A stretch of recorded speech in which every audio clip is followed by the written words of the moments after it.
Hi, Chris. How are you? I'm very well, Rod. How is the world with you? Warm, sweaty. There was a bit of rain, possibly last night, definitely the night before, but it's just a bit. I'm not going to use your word. I refuse. It's humid, Chris. I thought you were going to say the M word just for a small fleeting moment then, which is why I was listening in. But no, same here. So we've had some rain last night, which was fantastic. It was nice to wake up and everything was just a little damp, which is much needed where I live. So yeah, really good. So look, it's episode 238. It's the 18th of August. It's some point in the afternoon and we're going to dive, I think, straight into follow-up. That is the plan, yes. So straight off, this story, I mean, we know Tim Cook's leaving Apple. We know this. Is he? Yeah, he's leaving Apple. Surprising after all these years. At some point, he was going to leave Apple. They've barely communicated this at all, to be fair to them. But you know, straight out of the blue has come this story. In all seriousness, obviously we've known Tim Cook is going to retire for a while. He didn't want the same mess that was left behind by the Steve Jobs when he unfortunately died well before his time. But let's face it, I think Steve would have had to contemplate this at some point too. I mean, he was in his 60s when he died. Oh, yes, something like that. Maybe a bit younger. Yeah. Maybe it was 60s, you're probably right. Yeah, I mean, that's probably, if only was the way we could look that up and find out. But obviously, Tim Cook has communicated that he's going to retire earlier this year. This was formally his last earnings call, the last one we talked about a couple of weeks ago. And this was just a story. You're going to update us on Steve Jobs' age when he died. 56. Ooh, 4 years away from me. That doesn't fill me with faith and confidence. It's not good, is it? He's too young. Far too young. Far too young. Very talented man. Quite difficult to live with too, I think, but never let it be said he didn't make the dent in the planet that he intended to. However, Tim Cook took on that legacy and he took that little company that Steve Jobs managed to create, resurrect, and turn it into, well, one of the biggest companies in the world. Well, yeah, I think that's fair. But you're right, he's wanted to do a good handover in the right way. I think Steve was battling that he was going to live forever and didn't ever want to do a handover. So I think it's fair play to Tim. You know, the best you want to do, I think, is leave in the right way, and so that your team remember you for all the good things and not for just getting up and walking out one day and leaving you with this shambles to pick up. And Tim Cook brought all the monies. All the monies now belong to Apple. And also, this is the story in 9 to 5 Mac from this week, that he hopes his legacy is that I hope people say I was a good and decent man. If we'd been having this talk about Tim Cook 10 years ago, I would have been entirely behind Tim Cook being a good and decent man, with the possible exception of some manufacturing issues in China and treatment of workers and all that kind of stuff. I think on the whole, yeah, not bad. Not bad, Tim. Yeah, not bad. But I think, though, even 10 years ago, I'm just going to complain about the products, not about anything else. But even then, we were having butterfly keyboards and they left a Mac Mini lying around for years and they still were too slow. And Tim obviously did bring back let's just keep the old models around for ages, because why wouldn't we do that? Whereas I liked it when Steve introduced something, the old model was literally dead to him. It didn't exist. Like it went off the website immediately, and it was probably gone from stores immediately. Whereas with Tim, it's been very different. There would be minor feedbacks, but again, I think that if you judged him as a person, I would agree with you. His moral compass was in the right place. I think he was trying to do the right thing, but I think some of the more recent decisions have been a little more challenging. Yeah, I think that's it. I think historically, like I say, we would have judged him. I don't know if I want to talk about the products because it's a lot to get conflated there. I don't think Tim Cook was a product guy. I think not at all. Tim Cook is a look at the stock market, look at the mean earnings on this product. Can we get another? He's a business guy, isn't he? He's Mr. Business is Mr. what he Business. Is, and that's fine. You know, he was all about the production line. He was all about that supply chain. Apple's massively profitable, but what made Apple were the products and the ethos underlying it. And to be judged as a good and decent man, you got to judge the man, not just the businessman. And the ethics around what Apple has done over the course of that, if you look at things like decisions on app stores and developers, if you look at more recent decisions around what apps like X and notification apps that are allowed to continue within the App Store, if you look at the position with the current United States government and how they have responded to people with things like ICE and all the rest of it, I don't know that I would say that Tim Cook was a good and decent man. I might be okay with decent-ish. I'm not so sure about the good part anymore. Yeah, kind of had the ability to look the other way from time to time, which I don't necessarily agree with. I think you and I are largely in the same place on this one. Yeah, I think it's fair that we are. And at the same time, I think if you ask your average capitalism naked and root and claw guy, they made all the money and that's all that matters. So by any respect, you're a good and decent guy if you made your company all the money and you made your shareholders all that money back and you put a few quid in your own pocket while you were at it. And from that point... Yeah, and we did touch on it last week. The money they did per quarter, the last quarter, was the same as what they did per year when he first took over. So he's, from a business standpoint, he's ticked everything. You're a good businessman, Tim, and I wouldn't take that away from you. You're one of the top businessmen I've ever read about. You absolutely operationalized the crap out of that. Fair. All right, I'll tell that. Put that in your tombstone. I operationalize the crap out of it. Absolutely. Moving on, in creepy surveillance news, we've obviously talked about Microsoft's recall product ad infinitum, that they were installing a thing into Windows 11 that would continuously capture your screen. There was obviously a lot of pushback about that because the database that was securing it wasn't very secure. We had concerns about it not only capturing the text that was on your screen, but obviously when people were sharing things with you, passwords, bank accounts, all with the example that what was that handbag I looked at about 11 o'clock this morning was what they were wanting to go back to. Do you buy a lot of handbags at 11 o'clock in the morning? Not generally. I did buy a watch yesterday at 11 o'clock, but not. Yeah, it's not that interesting. Don't get excited. But I don't mind. Whatever you bought is exciting. Maybe you should review it in a couple of weeks. When I get it, I missed its delivery today. Unfortunately, I wasn't expecting it to come so quickly. But staying on topic, this is OpenAI have ditched their version of Microsoft Recall, so they had their own screenshot surveillance thing in place. Instead, it's just going to do keylogging. So every single thing you type in your computer, any text it can see anywhere, it's going to have that, keep a record of it, and send it back to OpenAI servers. Yay? No, not yay. Boo. Boo. No, I was being sarcastic with my yay, I think. This is just dumb, isn't it? I mean, the computer history thing I was reading about was also dumb, but this keylogging is just... what are you going to do with all that? What do they do with that data? Before you know it, OpenAI will just be logging into everything as you because it's got all your passwords. Computer history files can contain sensitive information. They are not encrypted by computer history, and other programs running on your macOS user may be able to access them. So you've given Codex and GPT work all of your computer stuff, and now every single text interaction with your computer you're storing as well. And you're happily giving this to them, right? Yeah, you'll literally go, there you go, just take it. This really bothers me because if nothing else, I think you and I would agree that when you're using one of these LLMs, you get to a point where you're not actually censoring that carefully what it's giving back to you. You know, you do your best, you try and read it, you try and understand the code that it's giving you back, but at some point you won't have paid 100% attention to what it's given you back to paste into your editor. I almost guarantee it.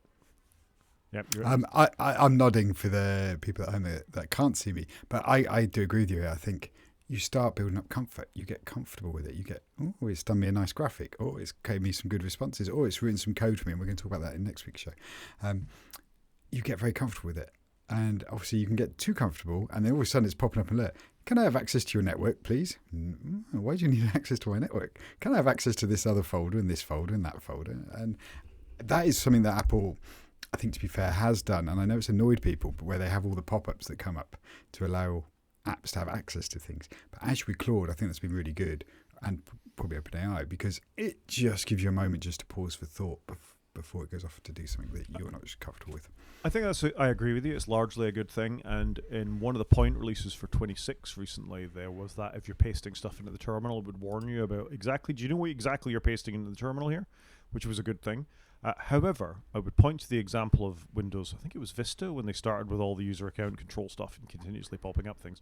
And people were just like, yes, and not actually reading them. And that's always been the problem with that kind of more granular control where you just pass the buck to the user rather than managing it as the system. That the user is just going to go, whatever, I know what I'm doing, it's my computer. And I appreciate there's a dichotomy there between they don't let us do anything with our phones, they'll let us do everything with our computers, and they pass the buck on the computers. I feel like there's got to be a better interaction model here, you know? And anyway, I find this deeply worrying, that knowing what I know about human behavior and how I behave and how you've just admitted you behave, is that people will just become, yes, just get on and do what I want to do. And that's on us as human beings, but that's what human beings do. Yeah, we get comfortable. Like I say, we get comfortable. We don't like being nagged, so we just want you to just do it. Just do it. Why haven't you done it? And that's the problem. And that's the perfect segue. Why haven't you done it, Apple? This is a really interesting story. So the ongoing epic Apple court case, which is, it's epic in its own way these days, where Apple banned Epic from the app stores because they were allowing users to pay for products in-game. I think it was in Fortnite specifically is where this started. One sued the other sued back. It's gone on and on and on. Epic are pretty much winning. I think everybody would agree that they're getting to the point where, and they've got right on their side, that Apple shouldn't have this level of control over the platform. There should be other means of people taking money off them. You should be able to link out to other app stores, other payment methods, all that kind of stuff. And Apple should, and we've said this repeatedly, should have made it just easier. Do what you like, but the App Store payment method is here. And most users would have picked that anyway because it's the path of least resistance. And Epic have pushed back really hard about that, particularly around in-app purchases.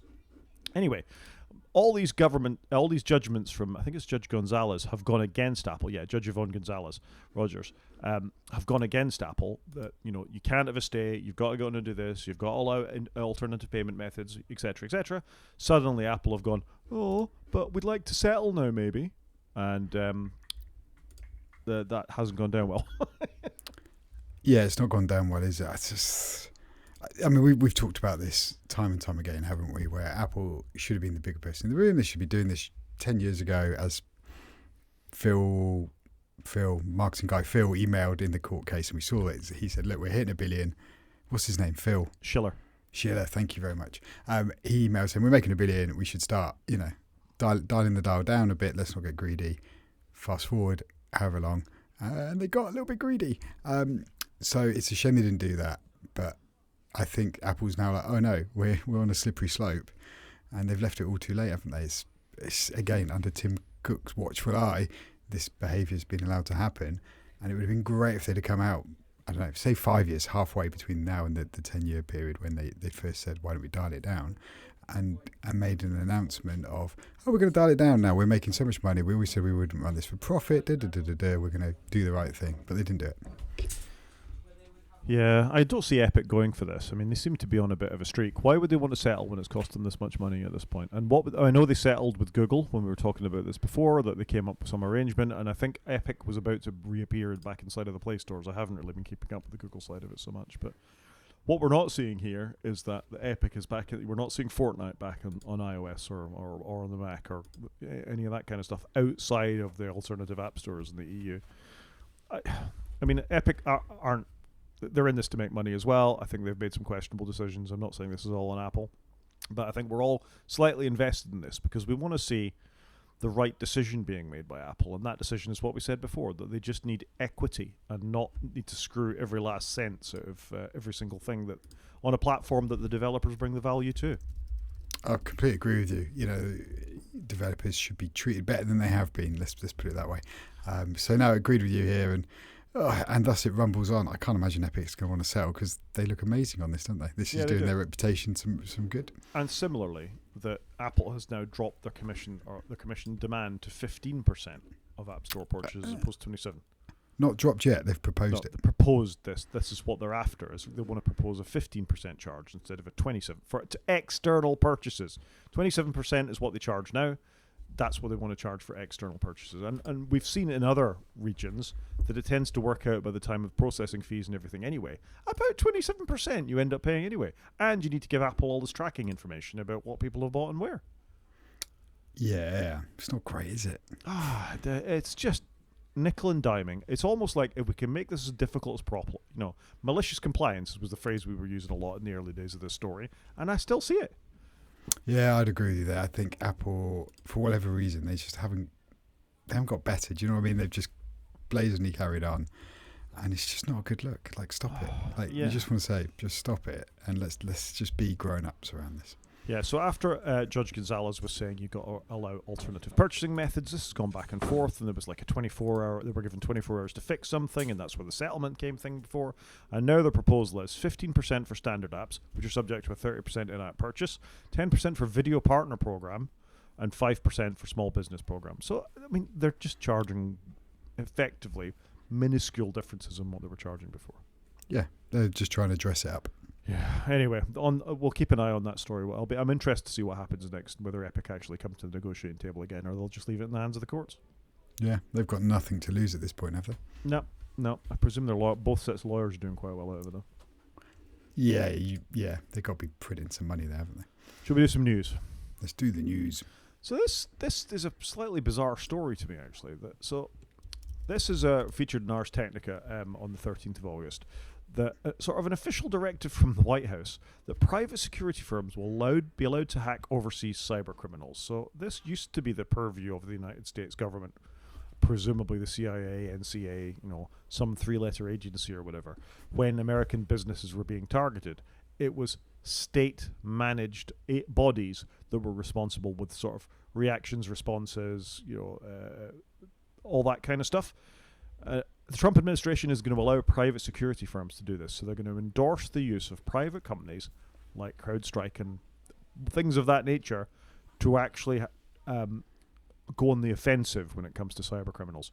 And I don't know how I feel about that. It's because they want to pay them to do some work for them. That's what it is, isn't it? So they're just legitimizing. They've obviously got a plan in mind. I kind of agree with you here. Like, okay, no, it's legitimate, like, for security firms to do this. I kind of agree with you here. This it feels like a slippery slope. Yeah, I mean, where does this end? Do you aggressively go and attack some state-run business out of North Korea or something like that, and then you charge the government after the fact, or are you commissioned by the government to go and do it? Because if you're a capitalist company, which they are, then surely it's in results. Yeah, we took down 7 cyber hacking rings this month. You now owe us $15 million. I wonder who sits on the board of that company, by the way. Not that I think there's any corruption at all in this kind of stuff. See the World Cup stuff. But you know what I mean? This is a step too far when it comes to private industry being involved in state-sponsored hacking and things like that. Yeah, I'm with you on this. I think just no good will come of this, which is a statement I use often on this show. But it's not good, is it? They're kind of trying to legitimize what they're trying to do, and it's a very grey area. I mean, they're saying minimum standards that participating companies must meet in order to take part in the program, which will include appropriate levels of technical proficiency, proven performance of cyber operations, facility, security, personal vetting, competence, reliability, and other factors that program executive directors, in coordination with the Homeland Security Council, determine are relevant or necessary for guaranteeing high confidence. That's really wishy-washy. That's just like, it's almost like the router thing we were talking about a couple of weeks before. No more Chinese routers, unless you're Starlink, in which case you can use what you like. Yeah. It's exactly that, isn't it? It's just, yeah. Unless you're Grace Al Pram, you can't come in. It just smacks of cronyism, and I really don't like it. Completely agree. Something else that we might like for a change, and I don't know if you've had a chance to check it out, is Mark Arment has dropped a new app. Have you seen this? I've seen it, I've installed it, and I've uninstalled it. I saw it. I thought I don't want to install it, and I thought we'd talk about it instead. So you've installed it. Tell us about it. I bounced pretty quick from it, if I'm being honest. So I installed it the other day because I often end up just using notes with a little checklist on it. And I thought, I'll just give it a go. He sounds like me. He just wants a list of stuff that he's got to tick off. And when I create a list, I want to enter the minimum amount of information. I usually just want a one-liner. And then I had a quick go on it. It's like, it's asking me for lots of things. I don't want to do that. That's just not how I work. I literally just want a checklist, right? I've got half an hour. Do I need to do something around the house? Do I need to fill out some paperwork for a form for the bank or whatever it may be? And so I bounced really quickly off of this. I thought it looked nice. I like the design. It's modern. It looked very different to his other apps. So it's a task manager. It's called Unforgettable. Now he's saying it's for people with ADHD because that's what he thinks he has. And it's a reminders app, and it uses the reminders database underneath. So it's all very clever, and it's been partially vibe coded, partially he's coded it. It's got a great icon, by the way. I really quite like the lighthouse icon. I think that's kind of cool. They did have icon designers on their podcast recently, which is really interesting. Somebody that's been trying to launch some apps and make some icons. It's hard making a good icon, and it's a real skill, and I don't have it. So I really enjoyed the icon. I like the aesthetic of it. I like that it was a bit different, but it just wasn't an app for me. And it's about £20 a year. You get a 1 week free trial. So I think that was all reasonable, but it just wasn't for me. Like I say, it was asking for too much information. I bounced very quickly off it. Yeah, you've not sold it to me particularly. I like Marco. Marco's other app is obviously Overcast, which you and I both use to listen to podcasts. I've come and gone on it occasionally. I like the smart speed feature. That's something that is... I've just removed it this week. Oh, that's because you've written your own, though. I like the smart speed feature because you can get through podcasts a little bit quicker, and if you're listening to a long series of podcasts, that's quite good. I think the playlist feature is quite good as well. So, I'm a supporter of Marco Arment in the sense of he writes good apps. Yeah, no, he does, and he's generally quite well thought out. He does good design. He thinks about the layout of it, and Overcast has been amazing, right? Yeah. But I've only bounced off it because I've gone and made my own, which is way simpler because I don't really do playlists. I just literally turn up, I listen to a podcast slightly faster than what it's transmitted at, and then I move on. Yeah, and that's reasonable. I understand why developers seek subscriptions for things rather than one-off payments. You got to do version updates. I think you could have charged for an annual update anyway. That used to be the software model without calling it a monthly subscription or an annual subscription, and you'd probably get loyal users will come back and pay for it, for that kind of thing. And having a working version that works for 2 or 3 older versions of an app, perfectly reasonable business model. I can't believe that there's a lot of database requirements or anything for something like this because it's using Apple's internal models, so it feels a bit cheeky to charge that amount. And my impression from him talking about it, or when I've heard him talk about it, is that it's too easy to dismiss an Apple reminder. He wants something that's going to really get in his face, and so he'll actually do the thing, which, fine. I get that. I've dealt with that, but I haven't dealt with that, sort of reaction to things. But this doesn't sound like it's for me, but I think it's worth talking about because, established developers releasing new apps isn't something that happens a huge amount, so it's always worth having a look at them. I completely agree, and that's why I checked it out. I thought, I like his other apps. I'll give it a go. Like I say, he normally lays out good apps. They're well tested, but it just wasn't for me. And I thought the £20 a year, I was thinking about it. I thought, that's just fine. I thought that was fine because it's not a huge amount of money. You pay for it in one go. You wouldn't have it coming out every month. And I thought, that's okay. But, sadly, it just wasn't for me. Again, though, it's the fact that it's not using... I suppose, you invest a bit of time developing this. And if you get 500 users at $20 a pop, then you've probably got your development time. You've got your Claude tokens back for the development of it anyway. Well, that's it. He's got to cover costs. And he is a full-time developer. It's not like he's doing it as a side project for a bit of fun. Yeah, fair. Moving on. News of a Mac hack that's actually under active exploitation at the moment. We never like to see these things. This has been highlighted by some Dutch researchers, but at the NCSC, which I presume is the Netherlands National Cybersecurity Centrum, and they have identified a screen sharing bug in macOS. So it's flagged as a high severity vulnerability, but I wonder how many people this actually affects, because what this looks for is an open port if you've got screen sharing enabled on your Mac, which I don't know if it's by default. I thought you had to check it so it came on. Yeah, I do have it on this Mac because I'll dial into it from the house. So I do use screen sharing, and if memory serves, you have to turn it on. So you have to turn it on, and then the Mac needs to be openly accessible on the internet, so with no firewall in front of it that's blocking that particular port. Yeah, that's my understanding. So hopefully most people are covered because they wouldn't have this turned on, and B, they'd hopefully have some form of firewall. It's a pretty nasty bug, though, and you need to patch it because, let's face it, there may be occasions where people have deliberately opened up this to a desktop Mac so they can hit it when they're out in the world and presume that the security model is good enough in macOS that you're going to be okay. Now, obviously, you shouldn't be, and you should never open ports on your router or anything like that without having a really, really, really good reason or an appropriate level of security on the other side of it. So this is quite a nasty bug, and attackers can get in and do whatever they like, basically, once they've got access to this. It's a flaw in state management, which keeps track of preceding events, user interactions, variables, and other system states. So, that's not good. No, I'd agree. It's not good. And I must confess, it's one of the reasons I've stopped using Tailscale, because Tailscale always felt to me a little bit voodoo. And I thought if they get hacked, somebody just could be into anything. And that's why I pulled away from it. Obviously, it could be the same for my Ubiquity setup that I've got. But because I didn't understand Tailscale, I thought I'm going to just step away from it. But it is a risk, right? You get comfortable. You might have something hanging off the internet. You don't realise this port's opened. And then all of a sudden, you could be hacked. It's getting the balance right, isn't it, I think? Yeah. These mesh networks, Netbird, Tailscale, Headscale, all these kinds of things, they're only as strong as the access point and the network behind them. However, I will say in their defense is that they do use WireGuard as the underlying security network that connects them together. And that is an open source model that is well understood as an attack vector.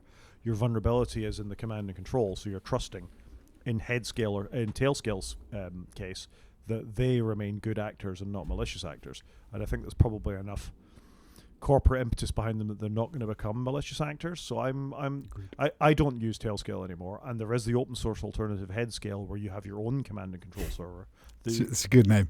It's good because it uses the same sort of underlying technology, and then you can be the person that wires it all together. My networking chops aren't good enough to do that though. So mine either. I've gone to NetBird, which is a European company that offers the same sort of thing.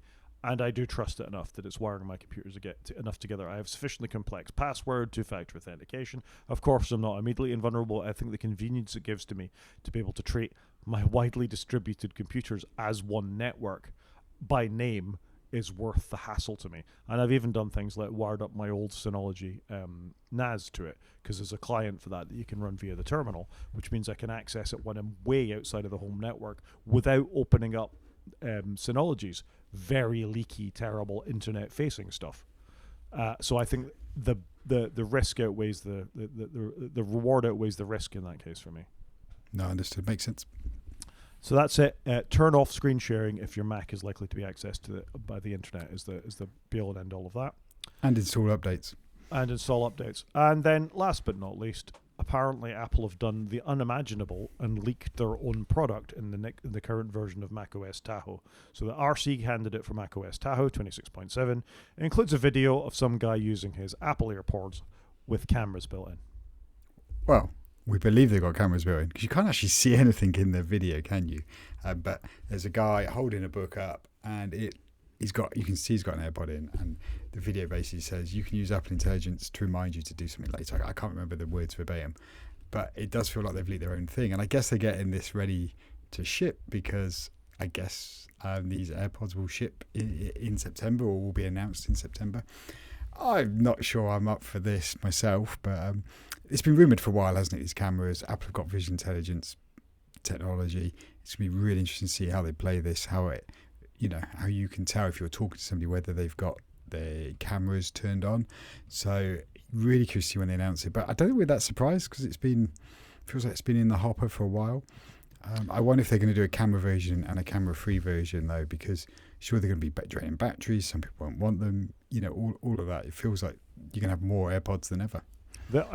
I think this is problematic for Apple if they go sticking cameras on devices like this. We're beginning to see a lot of pushback for the Meta, what they called Meta, the Meta AR glasses anyway, the ones that have cameras, Meta Frame, something like that. I can't. Yeah, no, I can't. Yeah. Sorry, I'm having a complete mind blank. I've blanked on it. So the Meta Oakley Ray-Ban, devices that people are wearing at gigs and recording people and being generally creepy with them. Adding, even if they don't work like that, even if they're not actively capturing things around you all the time, that you have to ask them to do a thing. I don't like the proliferation of cameras where you don't know about them. Somebody may find a way to hack them, use them in a way that's unspecified. I also don't believe, unless you're visually impaired, where you need something described to you all the time, that the average person needs this. You can see what that book is. You could take a picture of it with your iPhone and be really obvious that you're taking a picture of the book to capture that for your note or whatever it is. I don't think this is a case where the risks and the rewards don't balance out for me.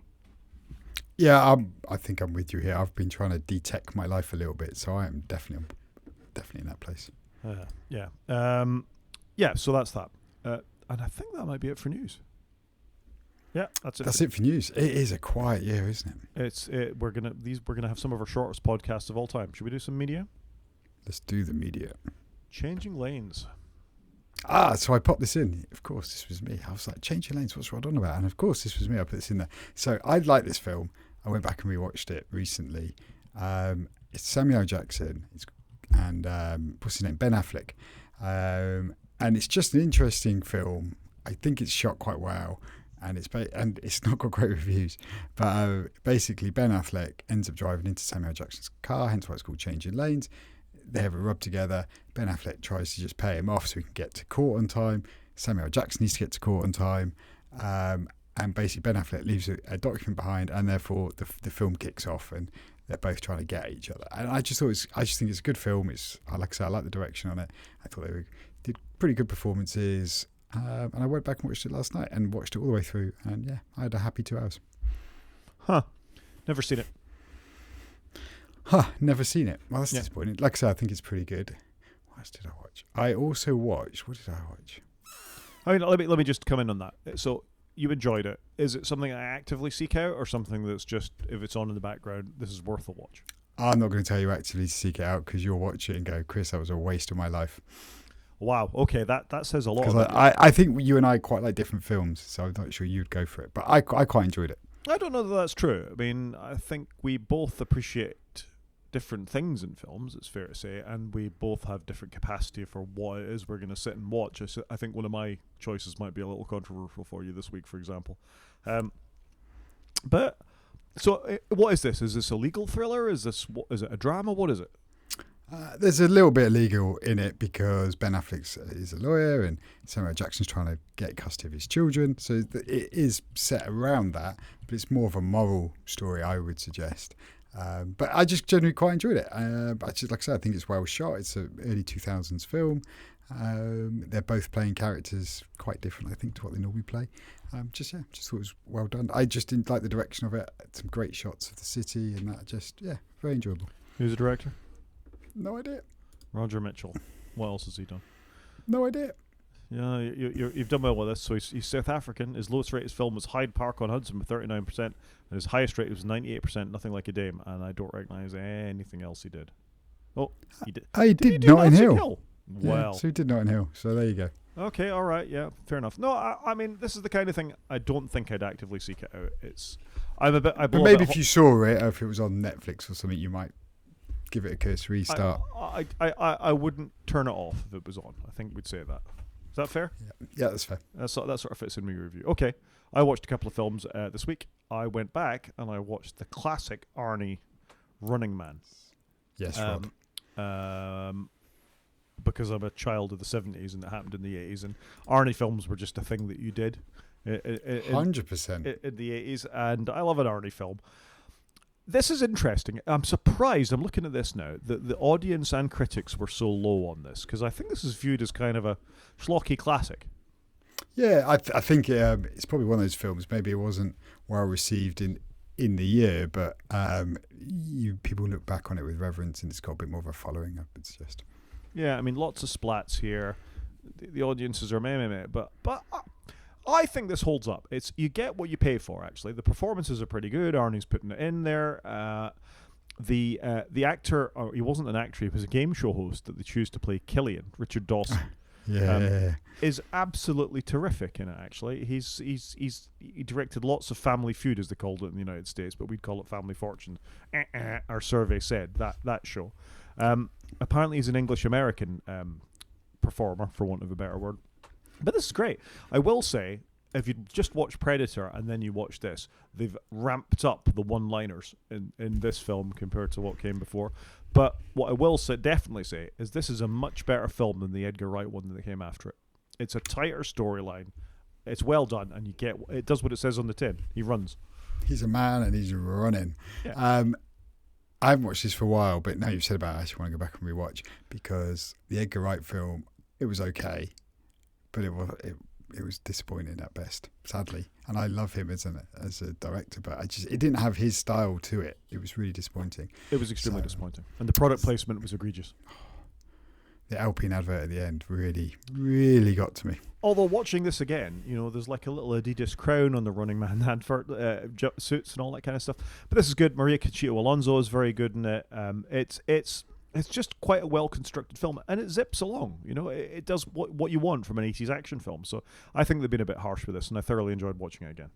Yeah, I've just put it on the list as you were talking. Nice. The other 80s film I watched this week, my daughter was round on Thursday last week, and we've obviously been in a bit of a thing. We did Spider-Man, we did The Odyssey and all that kind of stuff, and we just wanted some... to be honest, I offered her a rom-com because she's had to watch a lot of my stuff recently. So we watched Working Girl, which stars Sigourney Weaver, Melanie Griffith, and Harrison Ford. 1988, and it's terrific. It's a proper, tightly directed, well-scored, amazing performances. It's nice to go back and watch a film that you haven't watched in about 30 years, genuinely, because I always discredited Melanie Griffith as being a fairly average actress that was placed in things because she was A, very pretty, and B, Don Johnson's girlfriend. And I've done her a massive disservice. She does a huge amount in the material with this. And Harrison Ford is terrific in it. Sigourney Weaver playing very against type as sort of the sort of manic boss in this, whereas normally she's the heroic one that's going out there splatting aliens. This is a great film, and I think it's also doing it a disservice to call it a rom-com. It's just a very well-constructed film that zips along. It's got some good things to say.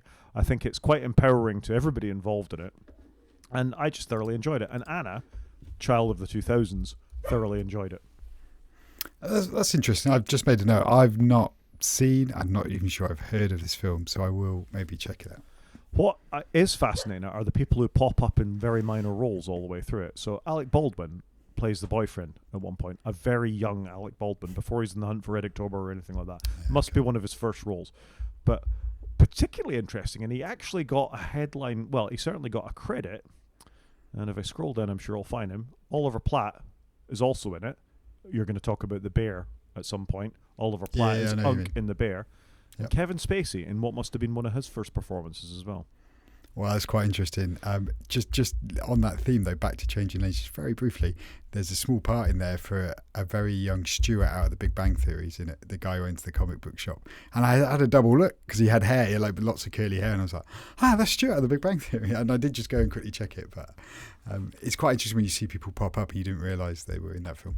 This is a great film, and I think the critics were right and the audience was wrong. And I think if you've got 90 minutes to spend, and I think your good lady wife would certainly appreciate you watching this with her for a change, perhaps. But genuinely, you're doing it a disservice calling it a rom-com. It's a really well constructed film, and everybody in it is at the top of their game. It's great to see. Yep. Okay, it's on the list. Last but not least, bit of TV. I finally finished season 5 of Clarkson's Farm. Have you watched this? Yes, we have finished it. Did we talk about this? I don't think we did. So we finished it quite late, but not quite as late as you. Only a couple of weeks ago did we finish it. I mean, Clarkson's Farm is an excellent TV show. It's got pretty much everything you want from a TV show. It's got drama and entertainment and pathos and death and sort of everything that you'd want within that, and on all things in between. Bit of light-hearted comedy from time to time. Bit of swearing. Yeah, a lot of swearing. Some fairly grim things involving animals. Some amazing things involving animals. And I think what he's done, if nothing else, is highlight the importance of farming in the United Kingdom and around the world. And that's not a bad thing, particularly in light of climate change and everything we've got going on at the moment. And that's very stark in this season, and that was last year. And they haven't had it as bad last year as they're having it this year. So, fair play to Jeremy Clarkson for highlighting what's going on with farmers. I mean, he's in a privileged position where he's making huge amounts of money out of making this TV show and not having to live off the earnings of his farm. Right, he's already minted, isn't he? So I'm not even sure he needs to do it. But fair play, he's gone and done something. He's kept busy. And he's working very hard. And I think that the not secret revelations of what has happened with his health during this and his animals' health during this, I think are important to highlight, really. And for all, I think, rightly so, lots of people are down on Jeremy Clarkson's for some of his comments about people in the past and some of his actions to people in the past, and his slightly misogynistic, sexist, homophobic, and potentially racist views from time to time as well. He's not a straightforward character. However, he does make a really good entertainment program, and and he's actually doing something worthwhile for an underrepresented group, farmers in this instance. And I just thoroughly enjoyed it. And when he passed on the secret of, it's not a secret, passed on his cancer diagnosis to Charlie and Caleb, you could see they were genuinely shocked, from what was going on. They obviously had no idea that this was coming. And I think there's a lot in Clarkson's Farm, and I have a lot more time for the man than I thought I would have at this point in my life, frankly. Yeah, so we watched it, but we struggled a bit with it, I think, because it was so down. My son even left the room for the last episode because he was like, I don't want to watch it because I know it's bad. Wow. Which was odd because it's normally something the three of us will watch together, the three boys in my house. And my wife will watch it if she's around. And because it's filmed quite close to us, it's quite nice to see it because sometimes you see places you recognise, and we drive past his pub quite frequently. So it was nice to watch it, but it was a bit of a downer though. I'm sorry. And I do feel for him, but he normally does, if there is a down point, he normally ends on a high, but they never brought it back around on this one. I mean, there are ups and downs to life, and I think that should be reflected in television. So, yeah, true. Enjoyed it. Games? Got it. I've only got one brief thing. So, as a child of the Commodore generation, talk to see our console tier list for more on that. A huge part of one of the games that really got me into the difference between the Amiga and the Commodore 64 was a thing called Defender of the Crown. It was by a software publishing group called Cinemaware. They did a bunch of really important early games on the Amiga, that things like TV Sports Football and other things. It came from the desert and stuff like that. They made sort of very cinematic looking games. And they've just, our Egg development company has just relaunched Defender of the Crown. So this is like you getting your remaster of Command and Conquer, really. That I'm amazed to see that somebody has brought Defender of the Crown back, both in its classic sense, and apparently there's a bit of a roguelike going on within it as well, because every game's got to have some roguelike elements these days. I haven't bought this yet. I think I'll wait for it to go on sale on Steam, but I just think this is fantastic that stuff like this is reborn for another generation. I agree. I think it's quite nice when you get your remaster game that you loved longingly, but you want it slightly updated, because we all remember games and you go back and play them. It's like, oh yeah, I forgot how pixely it was or how bad the sound was. So it is nice when they get a slight tweak like that. It is. Main show? Go on then. We don't have a lot to say this week, really, but one of the things that has transpired, and we've talked about them in the past, is Google had its Pixel event, its annual Pixel event. So obviously I did a Android challenge a couple of years back where I used nothing but Android for a month, and I got on surprisingly well, I think it's fair to say. I established that it's very easy for an Apple person to live within that ecosystem, even if all you've been used to is Apple stuff in the past. And it's also important information that you can, if you take a problem with the stance of a company or something, that you have at least got a certain amount of choice on the other side of the fence to be able to go over there. So I watched the Pixel events with interest. Did you catch any of this? Nope. So it's all on me. It's all on you, but I'm sure I'm going to ask you some questions. I've got a question around their colour schemes in a minute. I didn't watch it. I just have, every year that Google do something, I have zero interest in it. I'm more interested in the Samsung stuff, I'll be honest. Okay, so Google obviously watch what Apple do fairly closely. They have announced the Pixel 11, see the iPhone, the Pixel 11 Pro and Pro XL, see the iPhone Pro and Pro Max. They've announced the Pixel Buds, a Pixel Fold, and a watch. Now, I've never in my life ever seen anybody using a Pixel Watch, so I'm going to dismiss that. Maybe I have. How would I know? Well, it's just a round Android watch, right? Yeah, I'll be honest, when I see somebody with a round watch, I don't really know what it is, like a round digital watch. Yeah, smartwatch. Could be a Garmin, could be an Android. You can normally tell a Garmin, to be fair. They've leaned into their aesthetic and they've kept that going. They also announced a Pixel Tag, which is their version of an AirTag, really. And I think there's some cooperation between the companies now that Pixel Tags are trackable on iPhones and vice versa, so you don't get that stalker situation where they put the other company's tag in your car or in your bag without it being reported. So I think that's a good thing that they've got that going. Can you imagine how short amount of time they spent naming these products? Well, what do Apple call it? Oh, they call it the Tag. Let's call it the Tag. Yeah, but you could level the same blame at Apple, couldn't you? Oh, it's iPhone 11, is it? It's iPhone 12, is it? You know, it's exactly the same. I have no problem with them calling it that. Samsung, I think, actually named their products better. That you do understand that the 26 generation phones are from the year 2026. You know, I don't even know what iPhone we're on. 17 Pro, right? Yep, that was from 25. Yeah. So, but you've got to tie that up. Whereas at least with don't ask me what chips in it. No, exactly. I mean, Google are responsible for that. So I think Samsung have got this right. Google and Apple less so. So getting on to the products, it's been a really weird year. You can see that the hardware RAM crunch, RAM-pocalypse is affecting Google as much as it is everybody else. That when you look at what's in these devices, there's a bunch of claims like Pixel 11 features an all-glass camera bar that is 40% thinner than the last generation. Nothing else has really changed.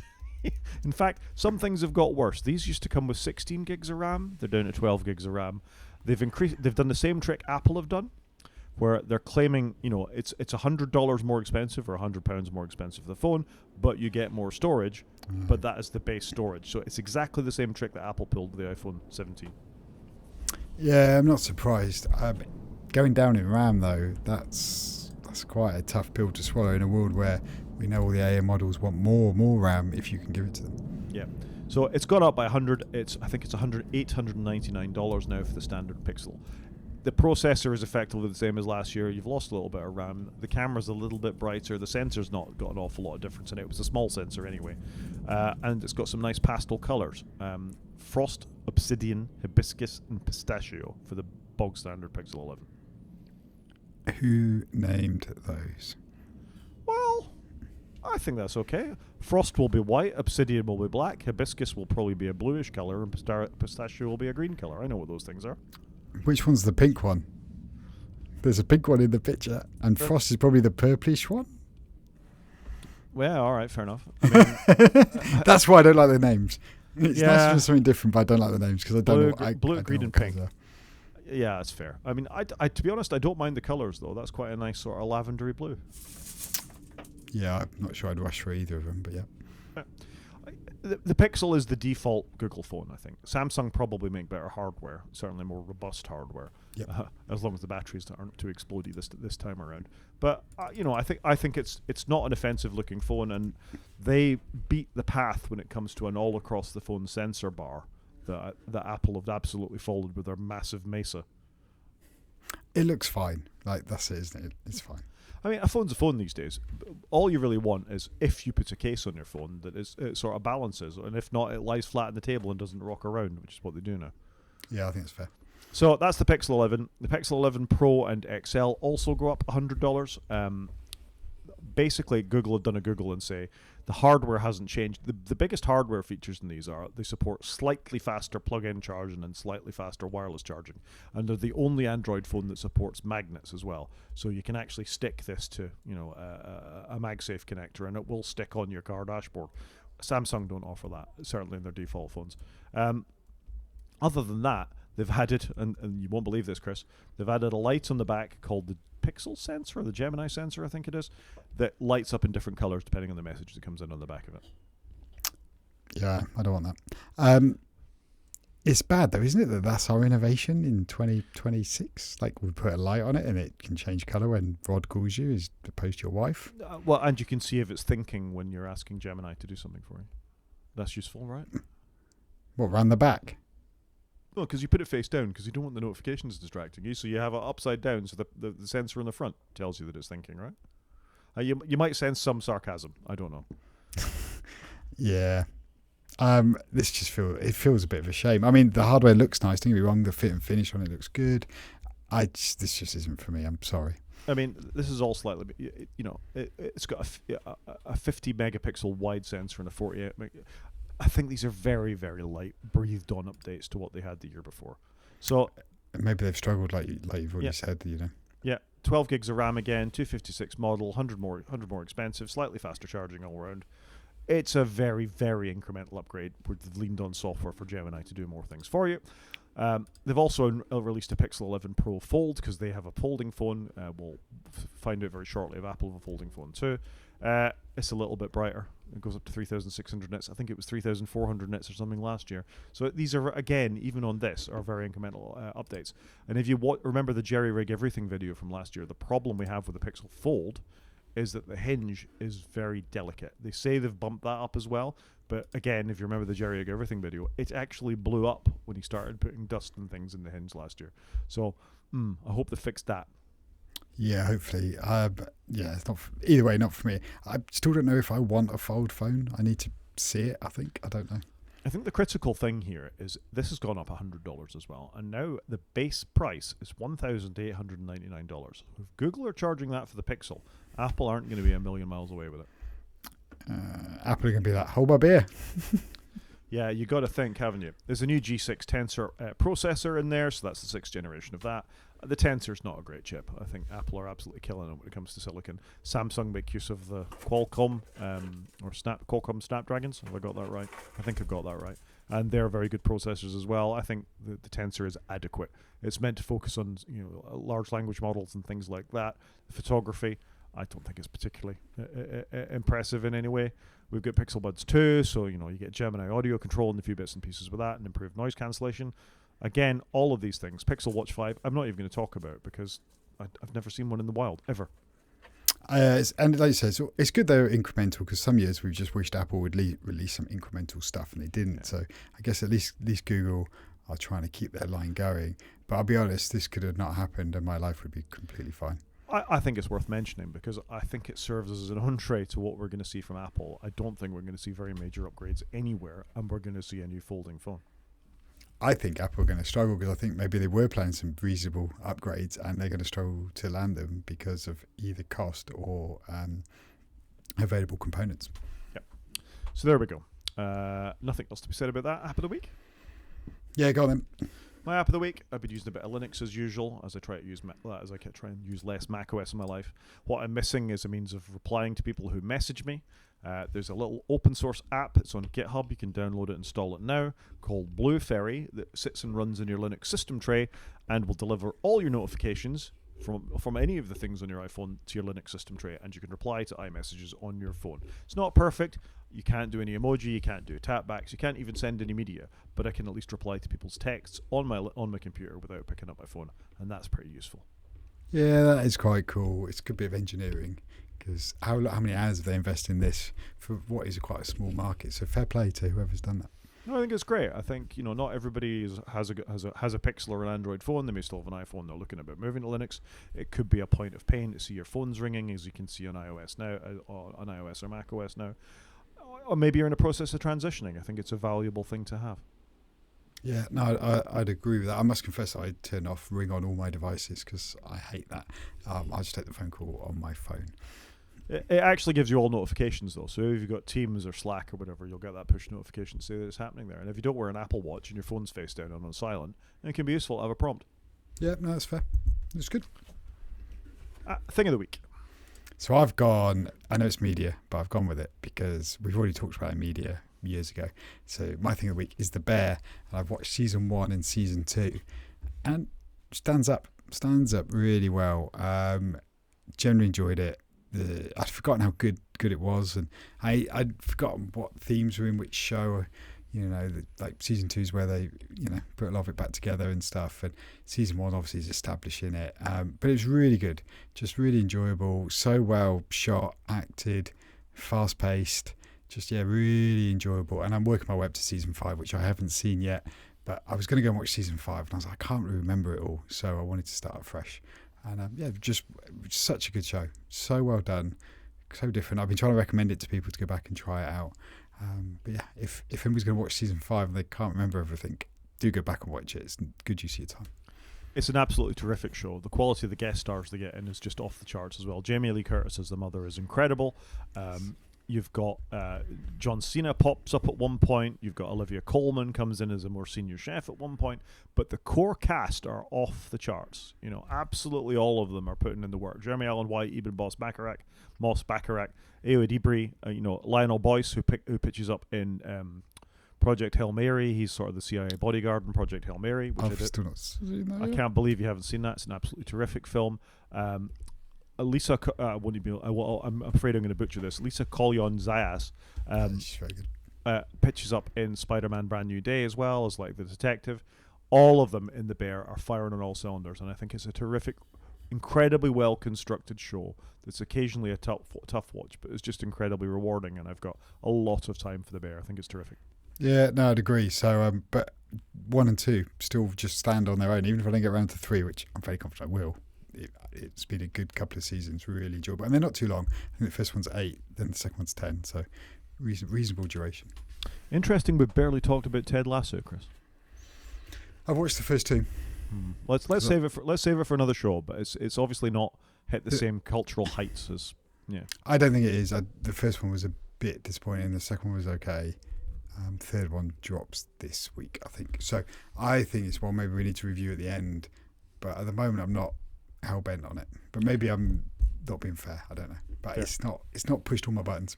Fair. I think we can call that a show, Chris. Yeah, I think so. So if you want to get in contact with us, Rod is at G5Minec at Mastodon.Scott, and I am at _CJP at Mastodon.Social. And you can watch it on YouTube by going to wakefromsleep.com and click on the YouTube link, or you can drop us an email at wakefromsleep@protonmail.com. Talk to you next week, Chris. Cheers, Rod.